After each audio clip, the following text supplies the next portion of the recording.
Boom. Greetings from YouTubeville. Once again, Danny Savage, Draft Guru. Couldn't sleep, was watching tape, figured let me throw out a mock draft because in my time zone, it is Monday. So it's Monday already in my time zone. So this is going to be, wait a second, by far the best beers on YouTube. All right. This is a channel for all 32 NFL draft teams.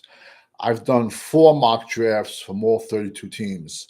This week, probably Tuesday, or probably Tuesday, I'll be dropping mock draft for round 1 for all 32 teams 5.0 edition.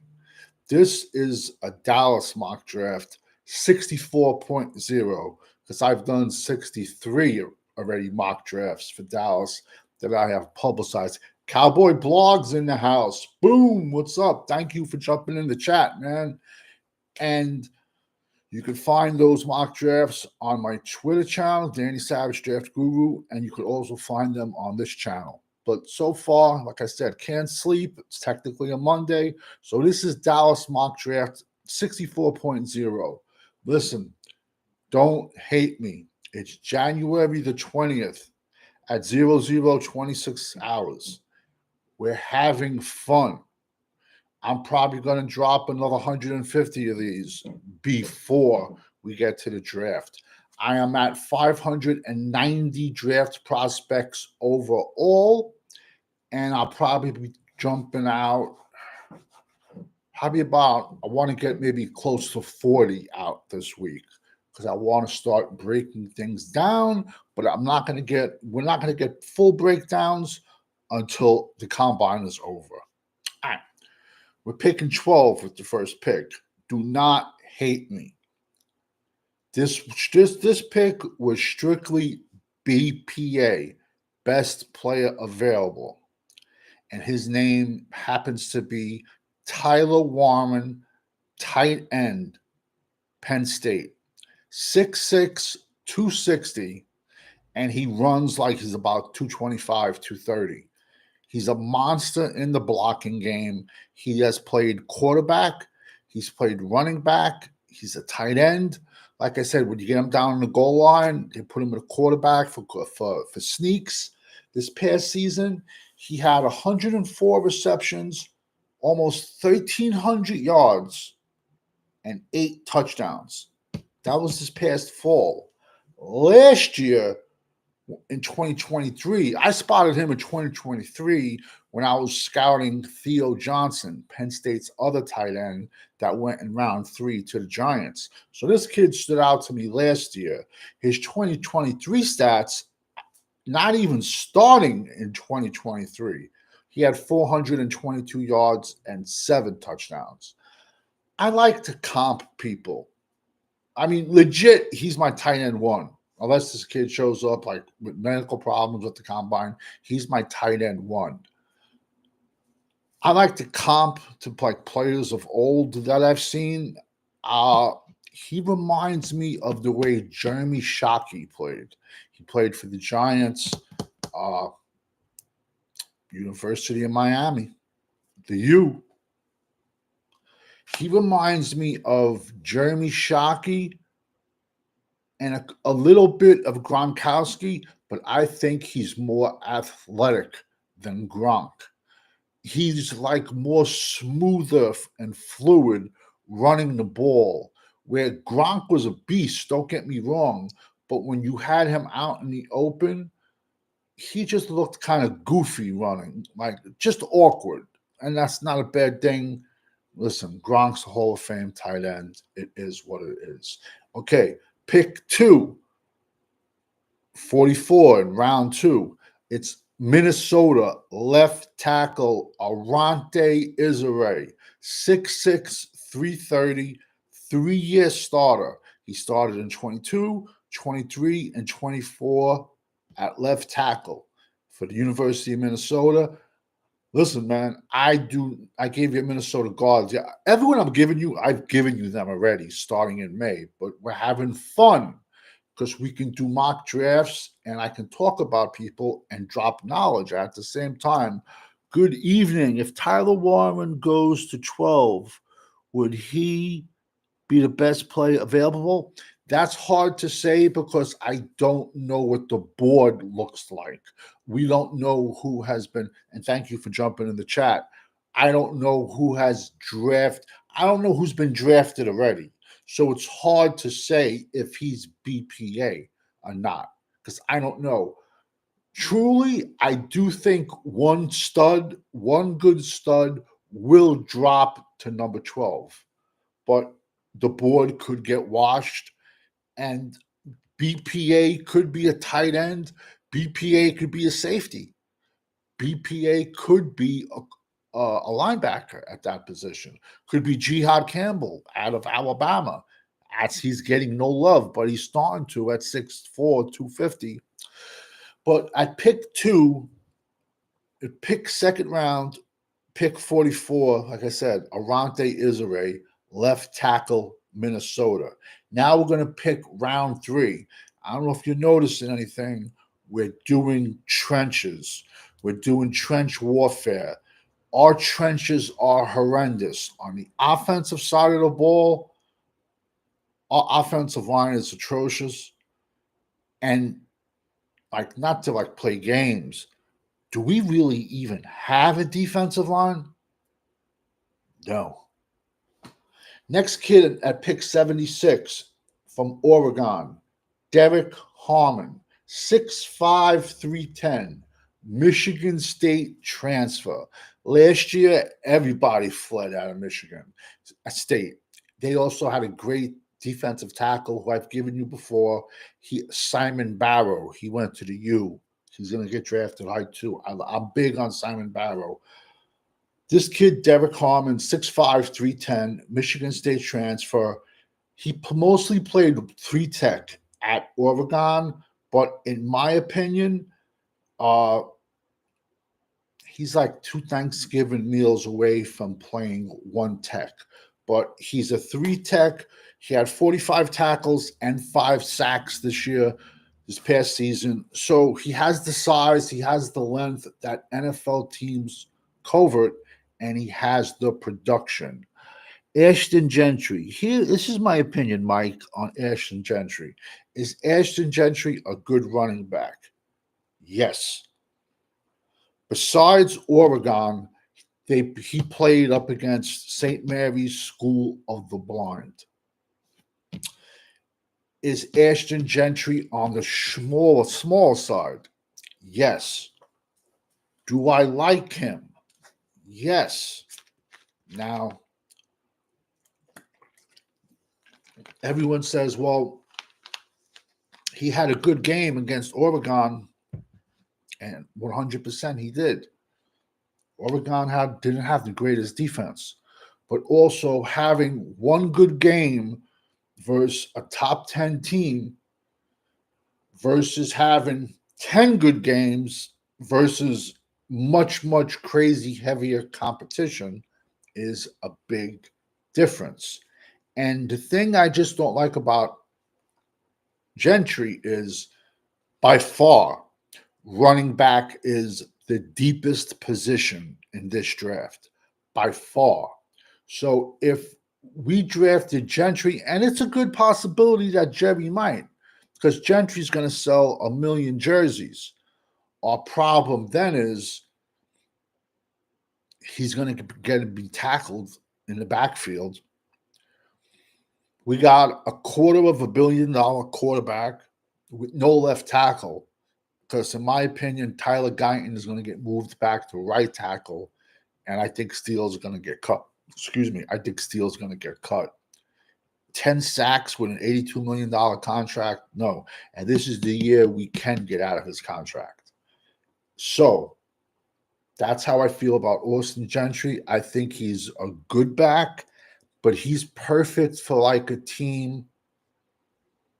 Let's just say let's say Buffalo, besides Cook. He's good for that team that's one player away from getting over the top. Dallas has legit like 10 players. So he's not going to help us. And I look at it as, why take the number one ranked running back and then at offensive tackle or defensive tackle, we're taking the 6th or 7th rated offense or defensive tackle. Just talking about Austin Gentry, this weekend was a perfect example. Look what Saquon Barkley did, and look what Derrick Henry did. What's the difference what's the difference between both of them from this season to the season prior? An offensive line. So you could put Eric Dickerson back there. You could put Adrian Peterson back there. If he doesn't have an offensive line, you're not going anywhere. So that's just my opinion on him taking a running back so early. And like, I understand you're going to have your people say, oh, what about Jamari Gibbs for Detroit? Listen, Jamari Gibbs, Detroit, he's a beast. The Lions traded up to get him. He's a part-time running back. He's not a full-time bell cow that you could hand the ball off to 40 times a game. He has David Montgomery taking a lot of snaps too. So now what's going to happen when his contract comes up? Are they going to give him $75 million for a part-time running back? And also, I think a lot of teams are scared off on all the second contracts. We can add McCaffrey into this too. It hasn't worked out. It just hasn't worked out for the NFL teams. It's worked out for the player, but the teams have not gotten their value back.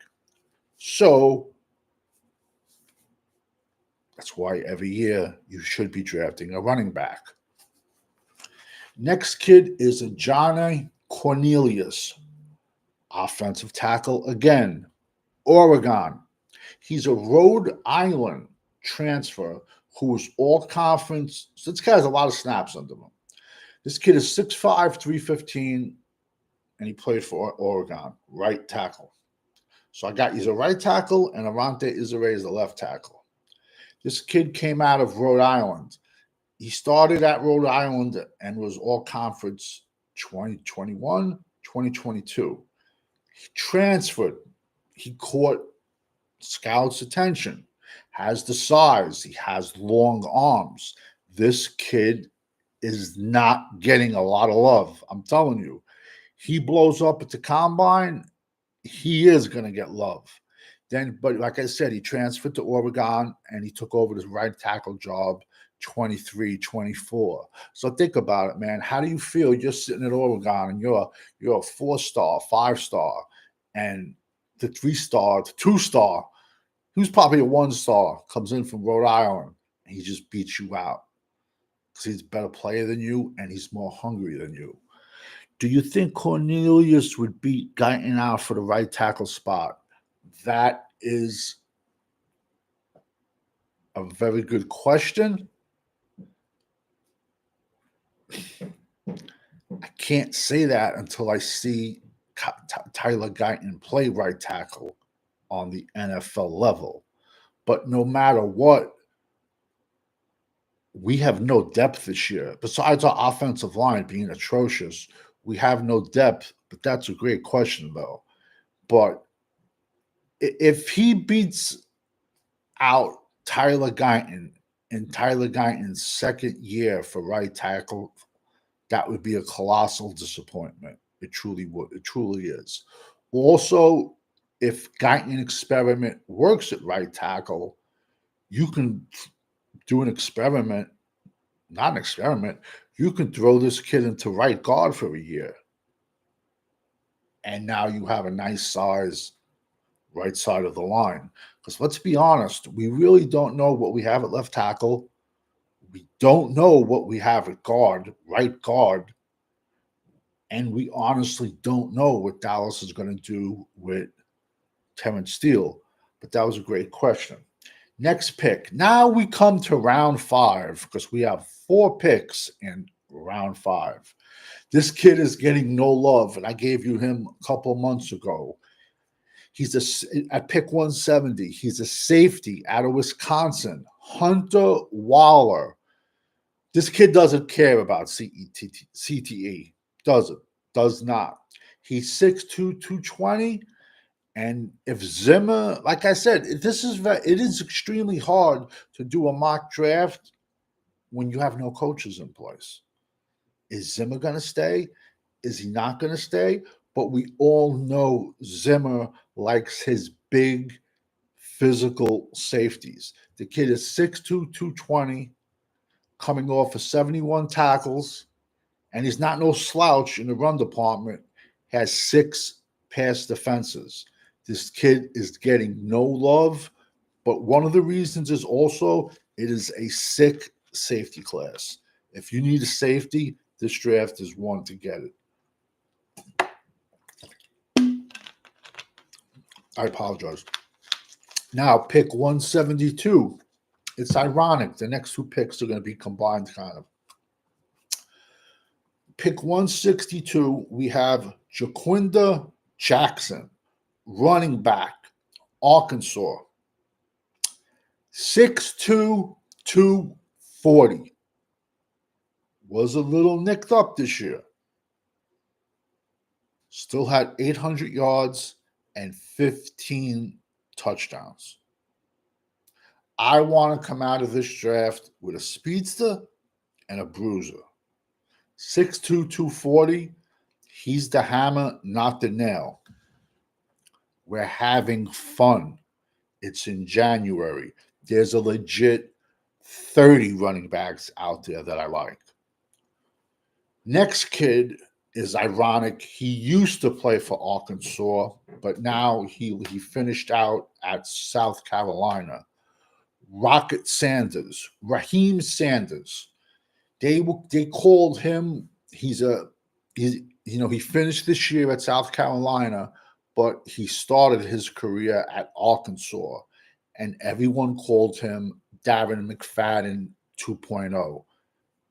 On the bigger side, also 6 foot 230. Let me tell you something. In 2022, he had 1,500 yards, 12 touchdowns. If you were just looking at tape, you would think he's McFadden because McFadden had a weird running style where he ran like a tree. McFadden ran hard. Eric Dickerson had that, but McFadden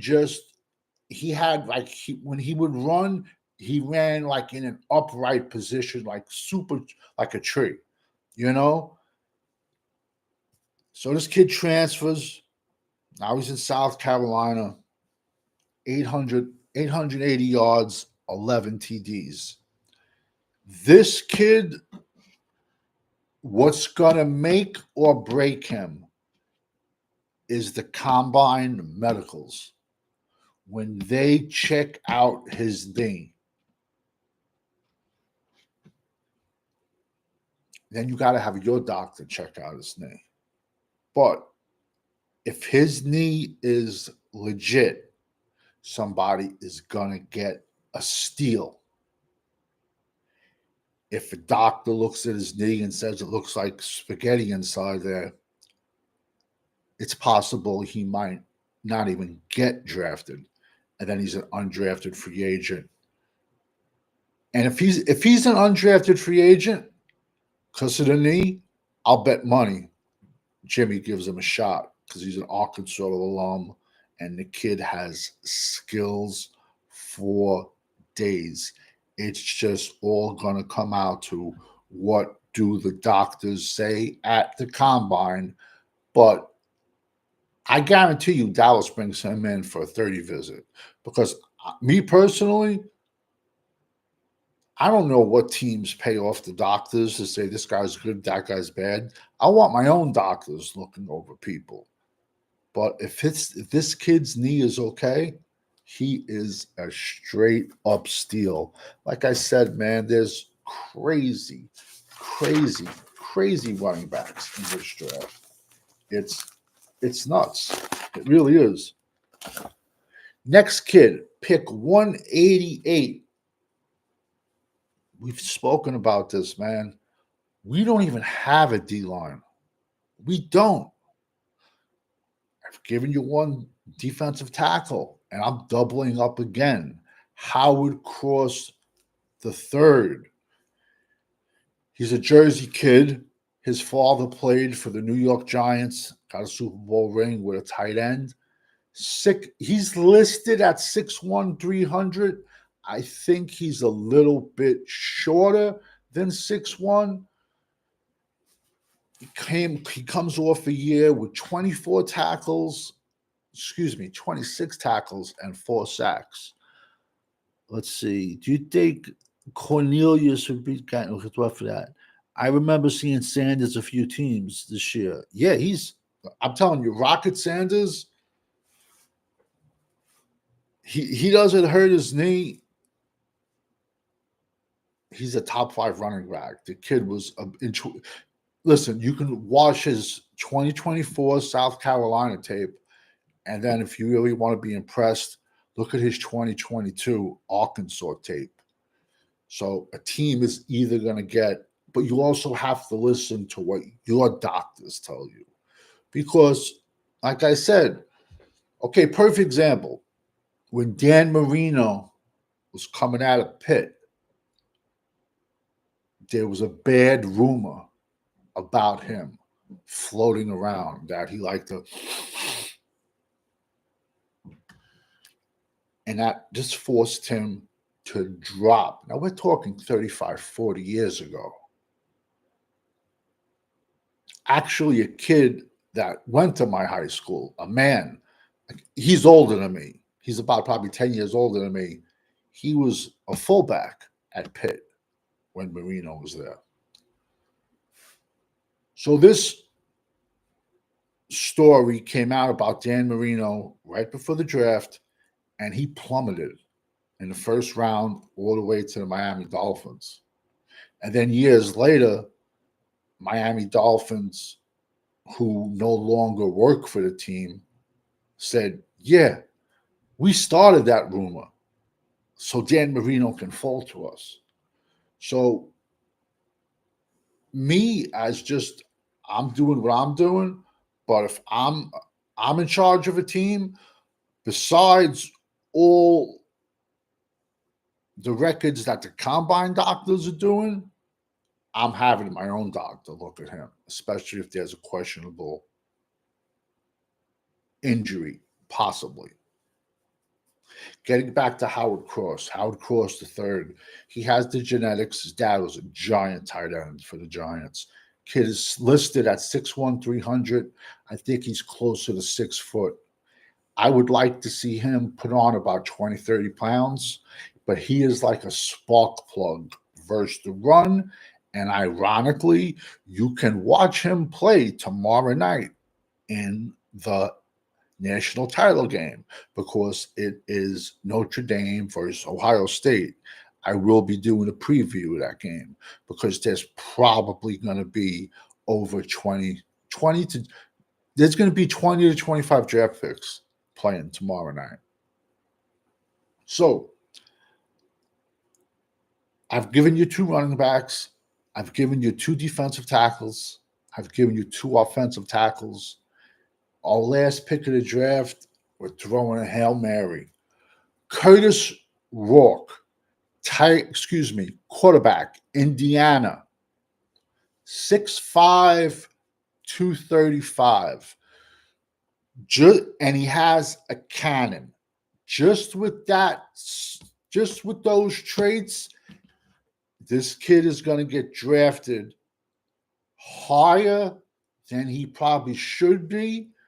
But I think this kid is a legit crazy sleeper. He only spent 1 year at Indiana, threw for 3,000 yards 29 touchdowns, and 5 interceptions. He transferred over from the MAC. I've been watching this kid for the last 2-3 years. MAC, during college season, the MAC plays a lot of their games on Tuesday nights. And you can see Harold Fanning, Tuesday nights, the MAC. I already did a video on him. Darius, I think Alexander, defensive tackle, Toledo. You would be shocked at the talent that comes out of the MAC. So this kid, Curtis Rourke,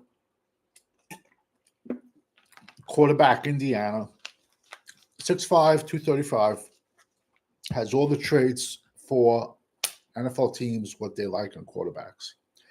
This year with Indiana, 3,000 yards, 29 TDs, 5 interceptions.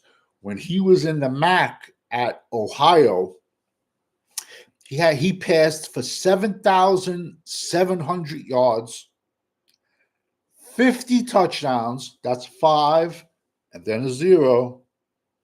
And then he also added another 1,300 yards rushing the ball with 11 touchdowns at his frame 6'5". It just recently came out that he played this past season with a torn ACL. So I am assuming they're operated on him. So I don't expect to see him in the Senior Bowl. He's not going to, if he just had this fixed, he ain't going to work out at the combine. He'll show up, let the doctors look at him. But in my opinion, this kid could be a very, very, very sleeper at the quarterback position in a crazy, crazy, horrible quarterback class.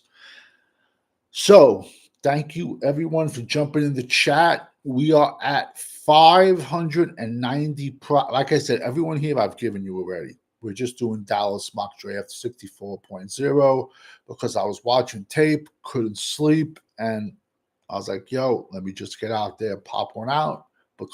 Pop one out sounds funny. Because it's Monday where I am.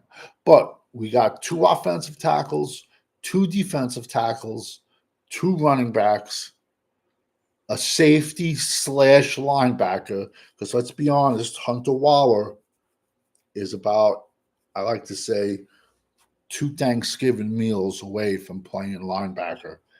And he just comes up and decapitates people. He doesn't care about CTE. The only thing hurting him is the fact that, in my opinion, it's a great safety class, but he can come up and lay the pipe. So we just finished Dallas Cowboys mock 64.0. I've done 64 of these already. Some of them are in my community section on my channel. The rest are also on my Twitter page, Danny Savage Draft Guru. But I'm putting them here, and down below in the comments, I list their heights, their weights, and stuff like this. It's a way for me to have fun with everybody, but also drop knowledge on all these players. And we're at 590 on our goal to 800. You got to make it fun. You can't just, just make it stiff.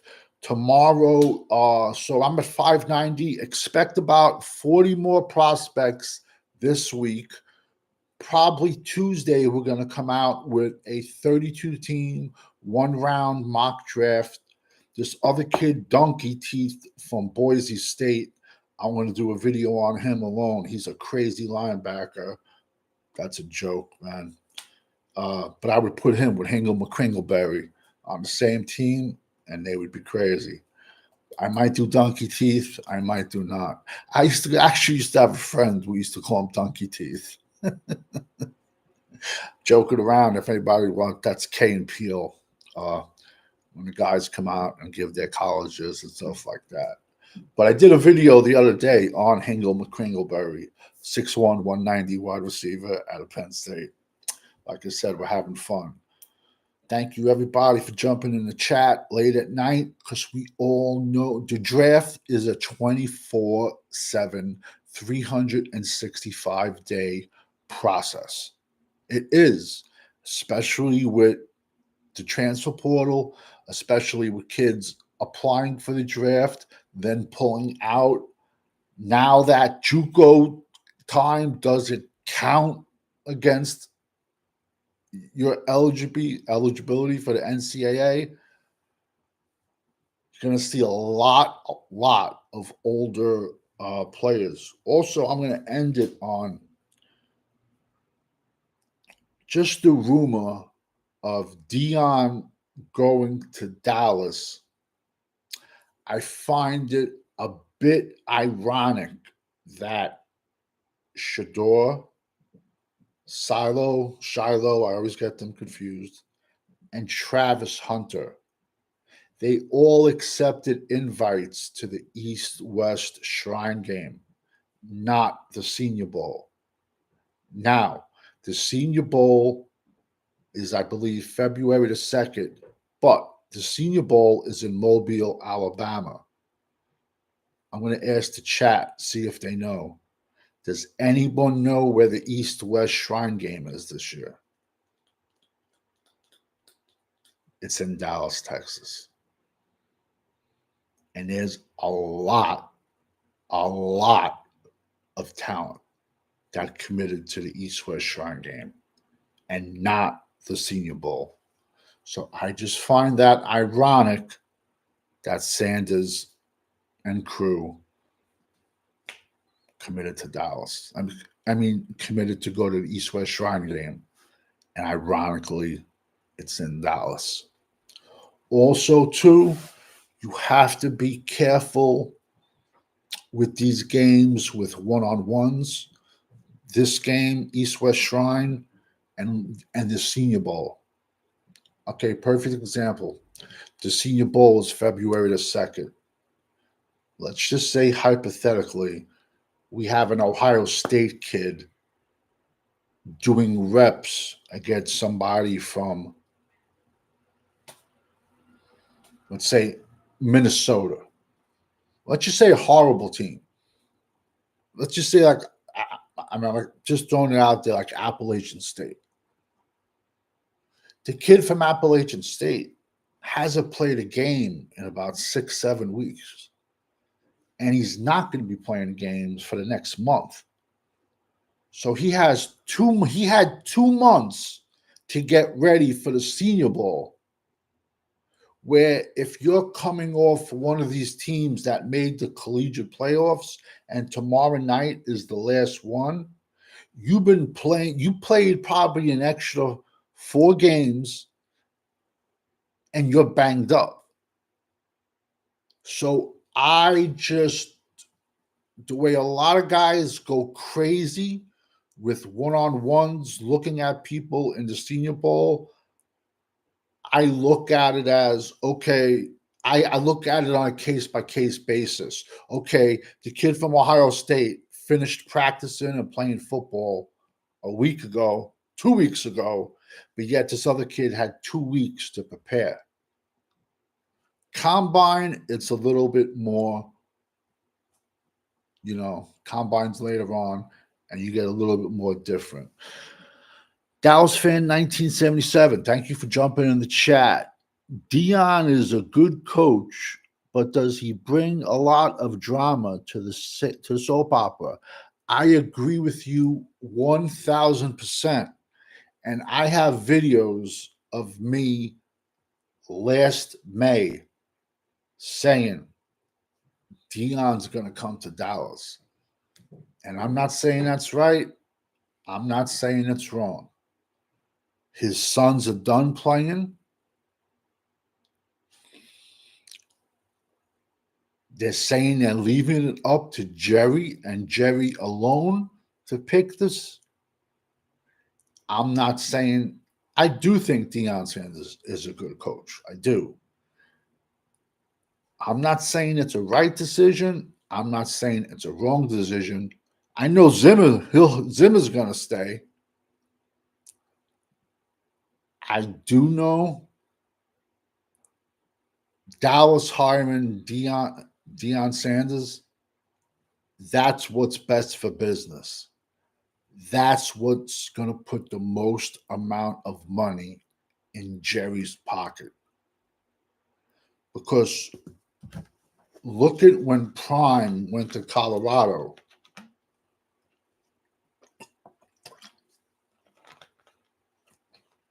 All of a sudden, Colorado's on TV every week. Where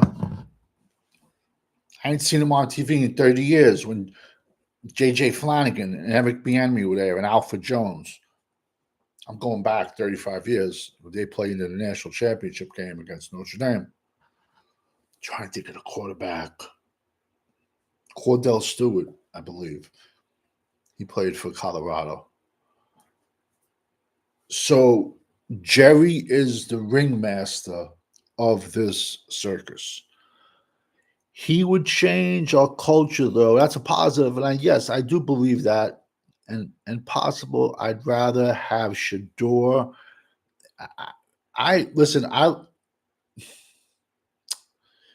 a nitpicker, and I have to be a nitpicker at what I do.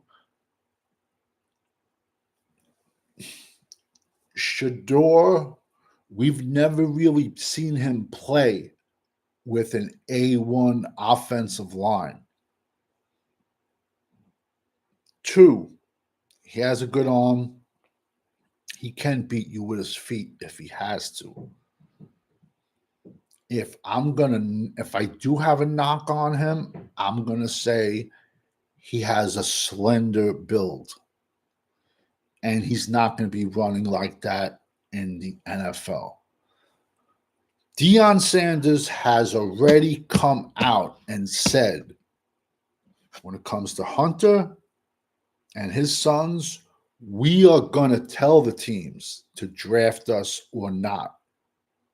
If anyone thinks Shador is going to play in Cleveland, it's not happening, people. They're going to pick where they're going. All 3 of those kids are millionaires already. And I can see their point too. I'm a both sides of the coin type of guy. If I'm going to risk my life, risk my health, CTE, I'm going to go to somewhere that I want to play. I want to go to a state where there's no state tax. You know what I'm saying? Who is a team? And listen, I get the draft, but if I'm going to give up my body and God forbid there's a situation where I could be put in a wheelchair, I want to go where I want to go. And I'm sorry, if you're a player and you go to your favorite team that you watched growing up and that was your dream, you're going to play harder than if they stick you up, than if they put an NFL team up in Alaska.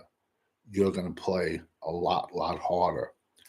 But I got laughed at when I said, watch out for Deion. But Deion would come to the conclusion that I'm only coming to Dallas. It's a package deal. It's me and my son. And to be honest with you, some people have him as a top 5. Some people have him in the late first round. His scores are all over the board. And that's on a lot of people this year. It is a crazy, weird year.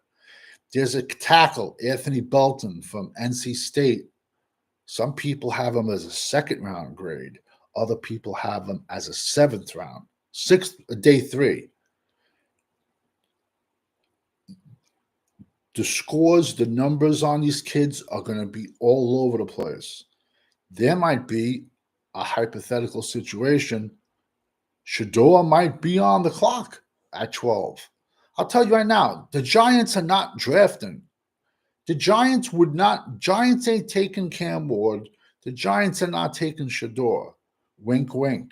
That's just the type of franchise they are. They wanted, I'll bet money, they would have wanted Drew Aller from Penn State, whose deep ball is horrendous, but he's 6'5", 230, and he's the skin color that the Giants like. The Giants, were not going to not drafting Cam Ward or Shador, and it's a horrible year for quarterbacks. So I also think a lot of teams up in the top 5 after Hunter, Shador, and it sucks because I would love to see Abdul Carter slide. This draft drops off big time, and everyone's going to have different grades. So I would love to have Abdul Carter on this team. Like I said, if he slips to 6'7", I'm making a call. I'll offer a player. You know what I'm trying to say? But there's a lot can happen from here into draft. So a lot of people have all over the board with the offensive tackles. I originally was started with Campbell, but now I'm going more towards Wyatt Mullins out of West Virginia. I agree. Abdul is my first choice too. Yo, can you picture? Out, listen, straight up, Zimmer has run a 3-4 already. Zimmer ran a 3-4 in Cincinnati when Cincinnati had like all those USC linebackers, Ray Malaluga, etc. Can you picture? And now we also have some big linebackers this year in general coming out. Can you picture a 3-4 defense with your 2 outside linebackers of one Micah Parsons and the other one is Abdul Carter?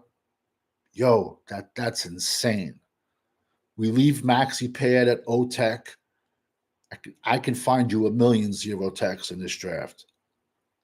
And then you'd have Marshawn Nealon, who I don't think he's a traditional 4-3 end. He has no bend. And he was my 5th ranked edge in a horrible edge class. But don't think you're seeing 10 sacks out of that kid. He's not. Our pass rush would be crazy. And it would also allow you to not have to scheme and send the house blitzing when you can get to the quarterback with your top 4. Listen, man, I can get you as a giant 1-0 tech in this draft day 3. Not a problem. There are some big middle linebackers this year. 3-4 defense, you have to have 2 big monster middle linebackers. I would also, he's not flashy, but I would make an attempt if we wanted to go to a 3-4 defense. I would make an attempt to re-sign Golston because he's an epitome of a five tech, in my opinion. And that's why when Dallas drafted him out of Iowa, it just didn't make sense to me because he did not fit in Dan Quinn's defense. Nealon is a good run stuffer, not a pass rusher. I agree with you, 1977, 100%. But you don't draft a guy like that in round 2. I would have went in a different direction, but that's just me. We named elite defensive tackle play, which we haven't had in years. Part of the reason why we can't get to the divisional round is bad coaching, bad quarterback play. Listen, man, we all know it starts at the top. It starts with Jerry Jones. He's the cancer on this team. It is what it is. But yet, we all say he's the cancer. We know he's a cancer, but he's a smart businessman, and he's worth $13 billion, and I think the team is worth 10, and we haven't won nothing in 30 years. Think about that, man. We ain't won nothing in 30 years, and it's the highest valued franchise in sports. Yeah, he was a reach. Just Sean, yeah, Nashawn Wright. I don't even want to talk about him, man. And there's a clip out there of a so-called draft guy when Dallas announced the pick, Nashawn Wright. He, he, he was like, yeah, I like that pick. I like what they're doing. And straight up, I called them out. I'm like, yo, who you bullshitting, bro? You never even heard of this kid. He legit was ranked almost like 700, Nashawn Wright. And what did he listen? I say it like it is. If you ask me a question about somebody and I don't know, listen, I'm at 590 players already, and they're all in my books. But you think I can rattle out every single one of them with their height and their weight? I can do a lot. I can't do 590 at one shot. And this kid is like, yeah, he's a great pick, blah, blah, blah, blah. And I'm just like, bro, cut the shit. You have no idea who this person was. The announcers on ESPN and the NFL Network, they're like, who is this kid? And yet you sitting in your basement, you're like, you knew who no. And the kid's from the East Coast. I'm going to leave it at that. He's an East Coast kid who wants, and he's a fun bunch guy. Nothing personal with him because I know he does watch his college tape. But if you ask me about somebody that I don't know, I'll be like, yo, I'll get back to you.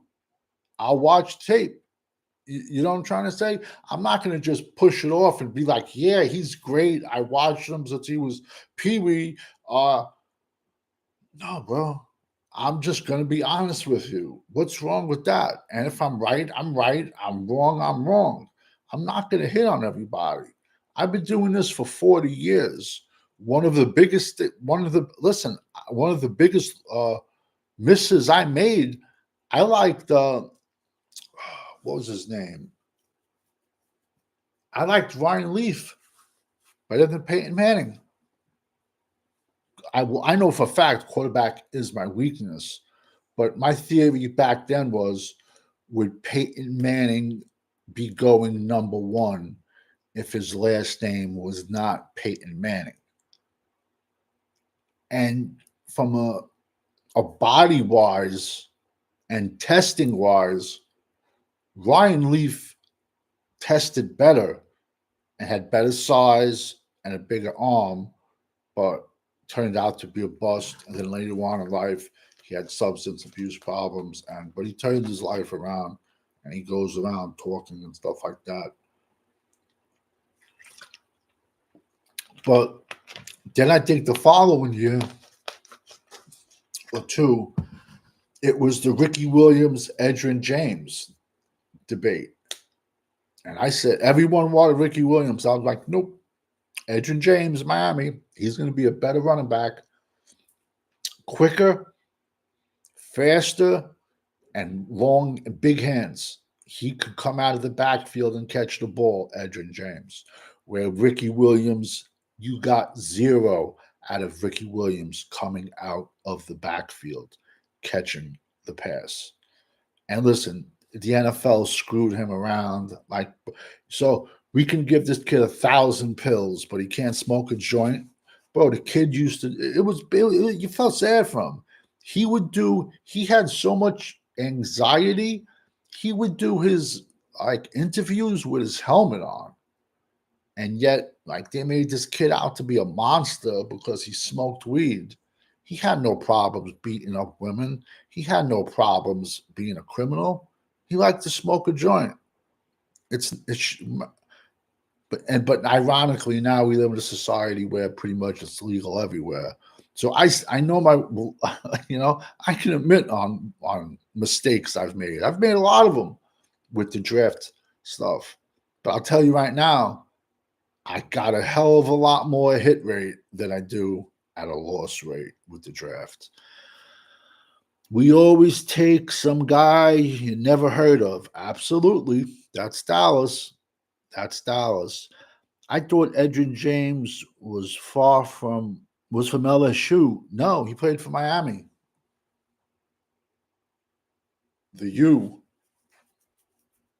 Yo, yo, he was at Miami. It was Edgerrin James, Clinton Portis, Willis McGahee, Walter Payton's kid. I mean, like, come on, man. You know? But I said straight out, everybody wanted Ricky. I was like, not me. I want Edgerrin James. And I turned out right. I've turned out right on a million other ones. But I'm just showing that, listen, no one's perfect. The last person that was perfect, they crucified him. But this, like I said, I'm just a football fanatic. I played it, I coached it, and that's pretty much. I don't watch much television. I really don't. I'm either on a computer or I'm watching football. You know, tonight I didn't even see the end. I saw maybe 5 minutes of the Baltimore Buffalo Bill game, and I went to. I knocked out for a bit. Then I woke up and I just started watching college tape. Now, if I'm going to be thinking of a guy from LSU who ended up playing running back for the Colts, LSU running, it can't be Marshall Faulk because Marshall Faulk went to San Diego State, but Marshall Faulk is from Louisiana. Maybe you have them confused, and some people hate me on it. I got Marshall Faulk like in my top 5 running backs of all time because I seen him and he was the whole San Diego State team hang 190 yards on Miami on a Thursday night when Miami was Miami. And he put 190 yards on them. San Diego State lost, but he was a one-man show. And he ran and he was crazy fast, good hands. I think Marshall Faulk very underrated. He's in the hall. He's probably in the Hall of Fame. He has to be by now. Very underrated running back. That's just my 2 cents. Also, quarterback. I say Warren Moon. Crazy. If you added Warren Moon, if you ever looked at Warren Moon, if you're bored, translate Warren Moon's numbers into fantasy football numbers. He'd be like a top 3 pick out of every draft. And now, if you want to add Warren Moon, the years he played up in Canada, he doesn't get the recognition he deserves either. But whatever. It is what it is. I think 1997 is right. I think it was Adai, Joseph Adai. Okay. Yeah, he was more of like a scat back coming out of the backfield, catching the ball. When you said Elsh, I thought you were going back to the Edgerrin James era. That's why I thought that. I do love the Cowboys, but these times are tough. It is. It definitely is. That's why when people told me to make a channel and I like thought into it, it was. And my whole life, I've been a draft fanatic. I'm like, let me do a draft because there is a million Dallas content creators out there. There's not many people that talk draft 12 months out of the year, 24/7. But that's how you build your team, especially Dallas, since we don't spend a dime in free agency. But if I had to be a YouTuber and get on here and talk about Dallas every day, I couldn't do it. I really couldn't. Because 99% of the conversations are all about Dak. And then, you know, every draft pick we get, they get anointed starters. They get anointed Hall of Famers. So I talk Dallas like once a week. I go on other podcasts, stuff like that, man. Where are you all? Who's your all-time favorite Cowboy player? That's so hard, man.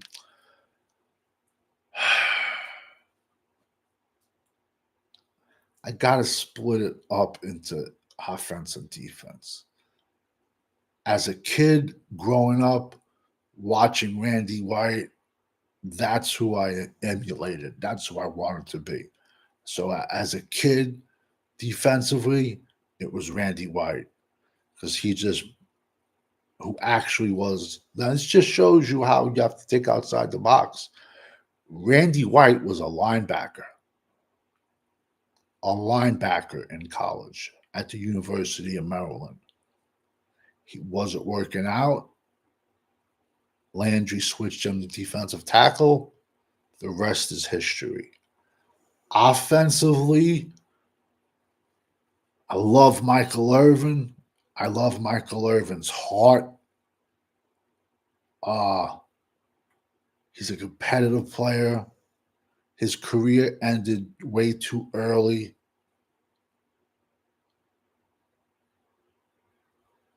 But I would say on offensively, my favorite Cowboy is probably going to be Eric Williams.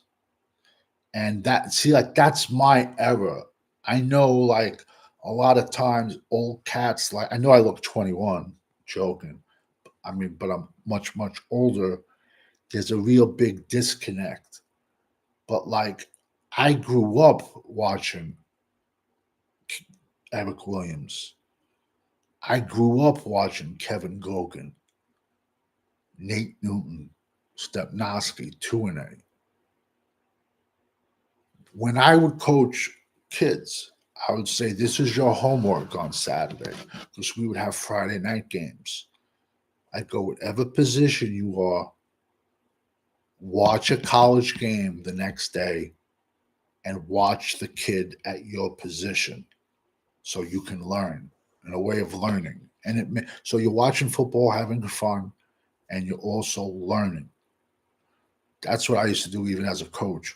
So my favorite Dallas player, defensively, it's Randy White, and on offense, it's Eric Williams, because Eric Williams did not just want to beat you. He wanted to bury you, and he wanted to hurt you. And honestly, like I said, I never went Division One. I never went Division One college. I didn't even play college ball, even though I could have. Especially in this era, I'd be 25 walking around like this, playing. But no. But like what Eric Williams had, you can't coach. It's either you have it or you don't. You can't, and not everyone could be a pit bull. And a lot of people don't realize this. That's why I'm not quick to give up on Guyton. Dallas tried Eric Williams at left tackle, and it was complete disaster. They switch Eric Williams to right tackle. He's a Hall of Famer. I still believe he's a Hall of Famer. For me, being a younger fan, Jason Witten, DeMarcus Ware, yeah, you gotta love Dez, man. Like Dez had heart, and yet, like, see, that's another kid that the media made him out to be like this evil person. Yet, I never saw Dez Bryant getting arrested. You know what I'm trying to say? I know he had the one issue with his mother, but in an unfortunate situation, his mother is only 13 years older than him. You know, so he came with some baggage, but it wasn't his fault. And it mattered to Dez Bryant if Dallas won or lost. He had heart. He'd go up for the ball. He'd go over the middle. I'm still going to say Michael Irvin is much, much better than him. But Dez has heart, man. And in today's world, none of these kids have heart. They just want that bag, man. And that's it. The Manster. Yeah, man. Those are Roger Staubach again. I wrote a fan letter to Roger Staubach. I got a signed picture in return. That's a cool story, man. That's cool. They say Roger Staubach could have ran for presidency and he would have got it. He would have. And like, perfect example. A lot of people don't notice. Roger Staubach was a 27-year-old rookie because he went to college at Navy. And then after Navy, he had to serve a 5-year commitment to the Naval Force. So now, imagine Roger Staubach coming into the NFL as a 22-year-old rookie instead of 27-year-old rookie. That's another Super Bowl, in my opinion. 100%, 110%. That's another Super Bowl. Then Danny White came after him, and he was just in a no-win situation. It's like whoever followed Troy Aikman. That's a no-win situation. Nah, but that's cool. You signed a pitch. You got a picture of Staubach. It's crazy that many good teams we've had over the last 30 years that failed us in the playoffs. He served in Vietnam for part of his services. No, I know he did. Listen, like I said, being a Dallas fan is tough, man. But if we can just get enough people, no joke, I'm not lying. In the late 70s, the New York Giants was so bad. The fan base, because you got to realize, like, you think these stadiums get built by these owners? No. These stadiums get built by half of taxpayers' money. But long story short, in the 70s, the fans were getting a petition going. They wanted to take the team away from the Maras. That's the team that owns the Giants. This past season, the fan base hired an airplane with a whole big writing on the back, like a flag, telling the Maras to give up the team, to sell the team, because they're sick and tired of them. When is our fan base going to do it? I bleed blue and silver, man. I do. It's just when I started this channel, first of all, there's 10 million Dallas Cowboy content channels, but there ain't that many draft channels. So, and my thing is college football. But yeah, we've had so many, we had a lot of great teams and we wasted a lot of talent.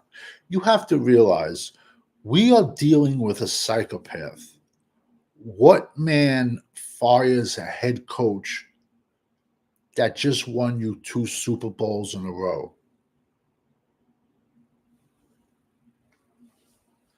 You'd be called a nut job.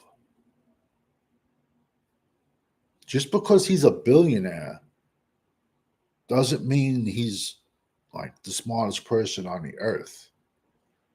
If he doesn't fire Jimmy, Dallas wins 5 Super Bowls in a row, and there's a legit 8 more guys in Canton. And Dallas is considered the best that team, that era, that best team ever, they're considered. But no, he robbed the fans of that. F him. F him, man. Look how Marion Barber died. They knew Marion Barber was having problems. Marion Barber died in an apartment and it was 140 degrees inside because he had no electricity to pay his air conditioning bill, and he was going through issues. You're telling me you take care of your players, man? F Jerry Jones, bro. Let's be honest, man. As a fan base, if any one of us was on the side of the road on fire, do you think Jerry Jones would stop and piss on you to put it out? You don't give a fuck. He talks down to everybody.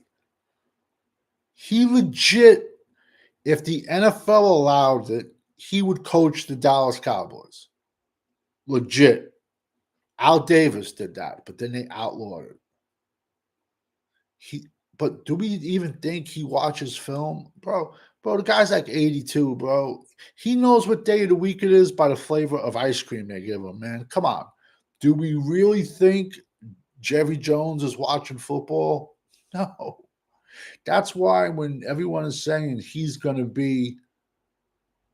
hiring this coach, it's going to be somebody he's very, very, very familiar with. And I'm just saying the Dion part because it's going to bring a circus. And that's what Jerry wants for his pockets. You're going to see all the celebrities on the sideline, all the celebrities in the boots. We'll be back to five, 6 primetime games. But then, like on the opposite side of the coin, because I'm a both sides of the coin type of guy, if these kids in the locker room don't listen to a Warren Sapp as a defensive line coach, don't listen to a Phil Lodeholt offensive line coach, who I loved when he was at Oklahoma. Then he played for the Bears, I think. Big dude. I loved him. He stuck out to me years ago. This is how long I've been doing this, I swear to you. And if these kids don't listen to them, it's just a hopeless cause. But there's so much can happen from now to then. But also, too, we all know what the team needs, but we all know each coach likes different style of players. So it's kind of hard doing mock drafts, but you're still going to get one every day, every week from me, So sorry for rambling just a little bit. Let's see. I'm a Notre Dame and Utah fan. Fighting Irish. They're playing tomorrow. Like I said, I gave you Howard Cross. They got a good linebacker, Kaiser. He's a little bit older, Notre Dame. I've dropped him. I've dropped he's pretty much my number one safety, Xavier Watts from Notre Dame. You guys also got a tight end, Mitchell, that's not getting any love. Ironically, you got a running back named Love, too. That's good. Howard Cross, you got another kid, R.J. Oben, an edge. He was a Duke transfer. These are people, though, that I've given you. Then you also have another defensive tackle who I like a lot, but he's going to drop. His name is Ryan Mellis, like 6'5", 300 pounds. He, blew out his knee, at the end of the year. Now we're talking Notre Dame, and you're going to laugh. I got a Rudy Rudiger miniature. I got a miniature Notre Dame Rudy Rudiger signed helmet. I'll just swing into that game a little bit. That's going to be a tough one, man, because there's going to be a lot of talent on the field tomorrow night. There's going to be about 25 draft picks playing tomorrow night. But unfortunately, I just think that Ohio State in the end is going to have too much talent, I think. They got Jeremiah Smith, a pure freshman wide receiver. The kid is 19 years old. He can play in the NFL right now. It's insane. It's insane. But like they say in football, on any given Sunday, if the Ohio State loses tomorrow, you're going to see Ryan Day. You're going to see Coach Dave fired. It cost them $12 million.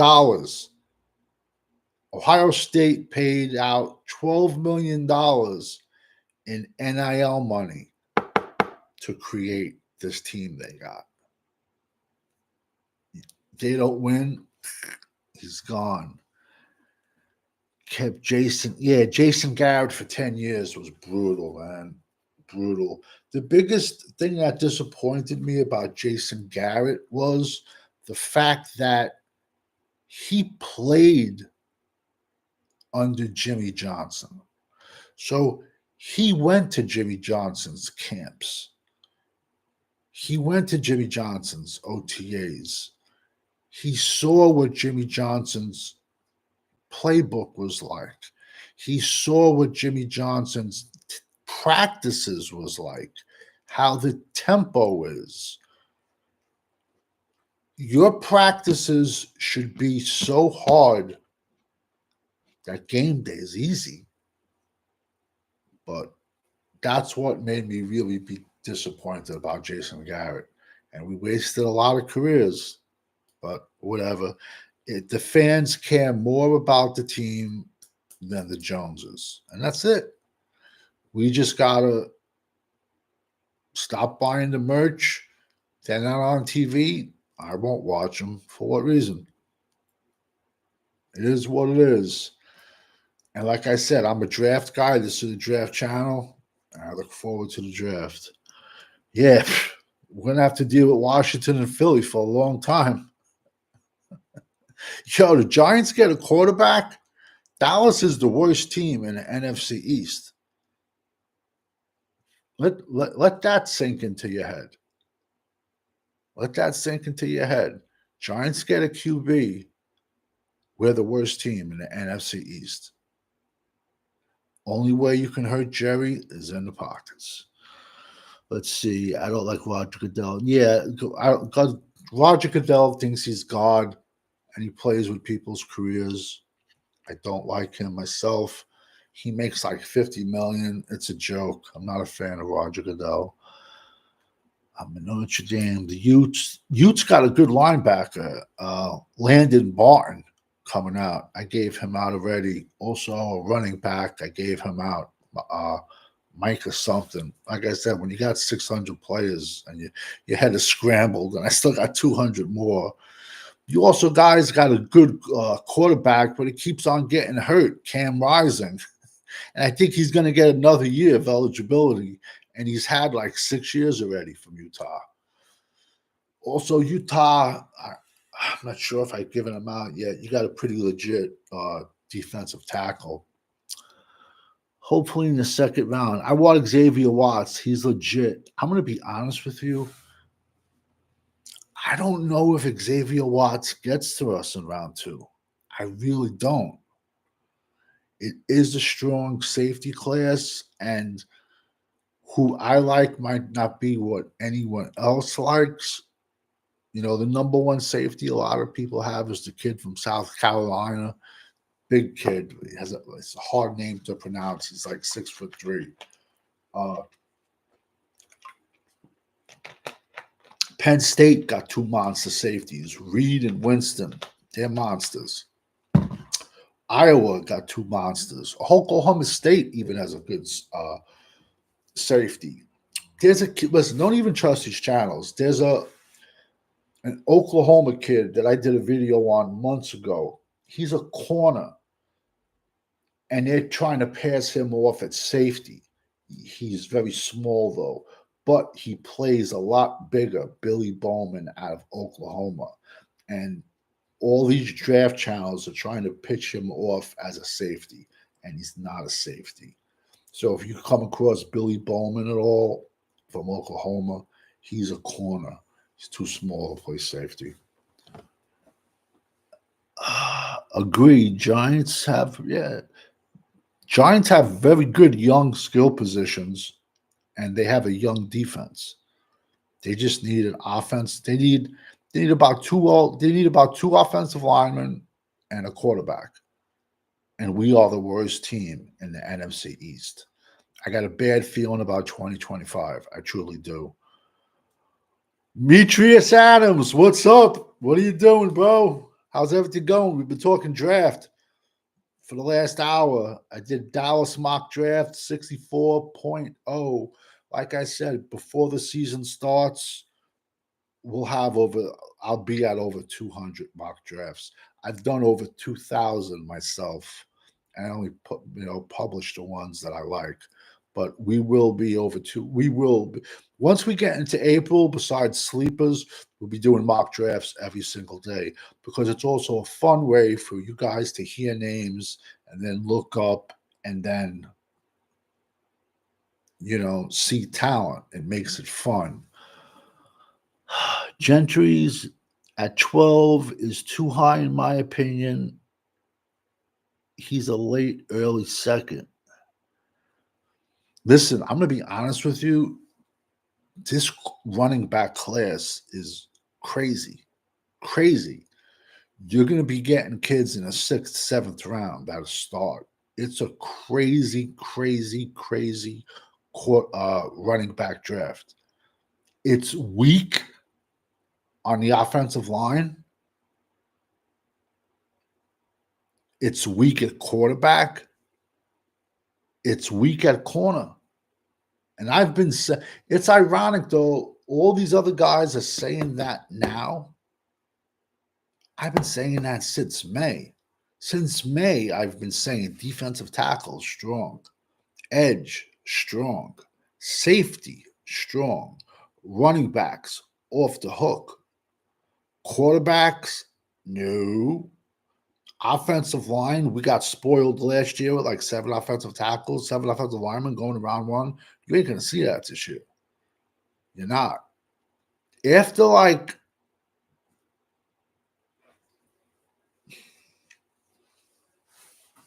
After like 5 or 6, you're gonna get 30. You're gonna get 30 tackles, 30 guards, 30 centers. Let's just start with tackles because Dallas needs a left tackle. After like 5 or 6 tackles, the board falls off. It's a huge, huge drop. Same thing with wide receiver. There's a good 10 wide receivers out there. After that, it falls off a cliff. Tight end, you can get a great tight end all 3 days. It's crazy deep at tight end this draft.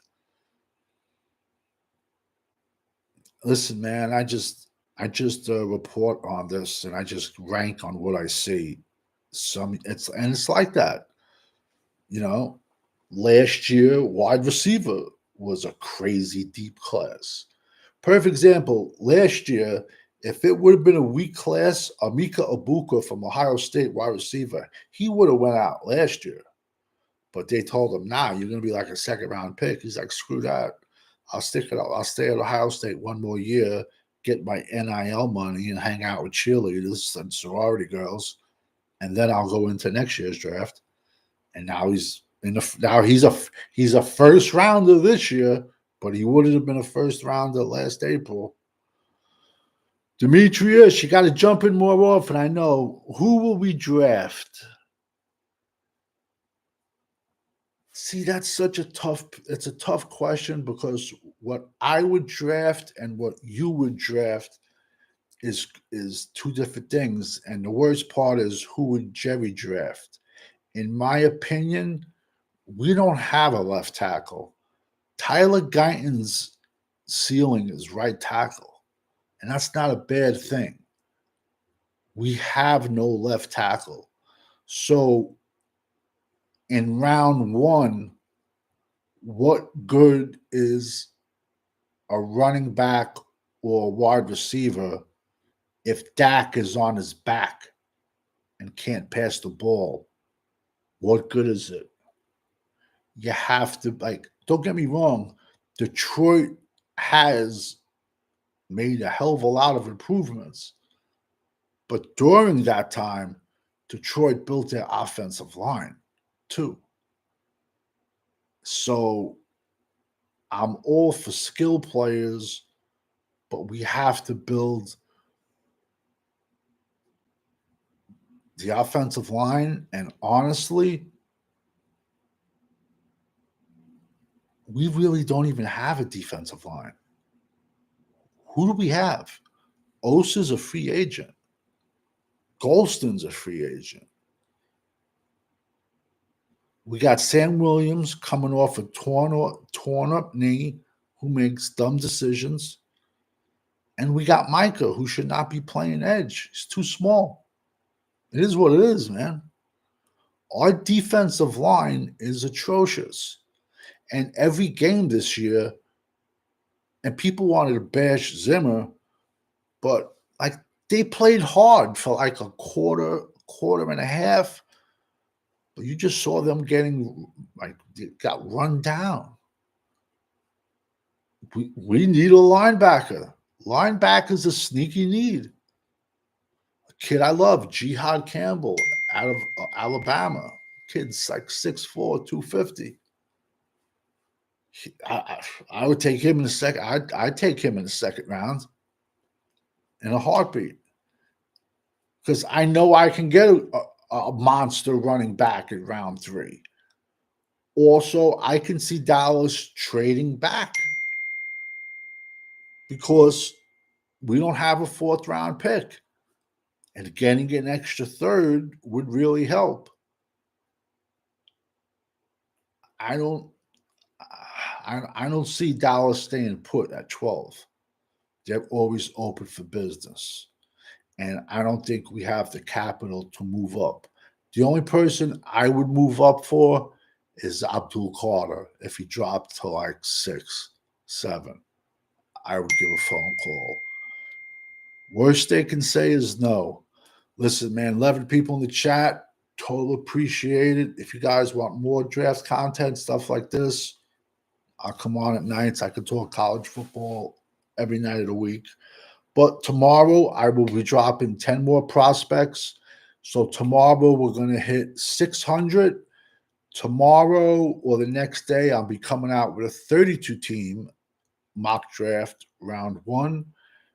And then we're just going to keep going about our goal this week is 10 prospects per day because we all know when you're rocking with the GWO, it's for life. I appreciate everyone jumping in the chat, man. I truly do. Have a good night, everybody. Be safe.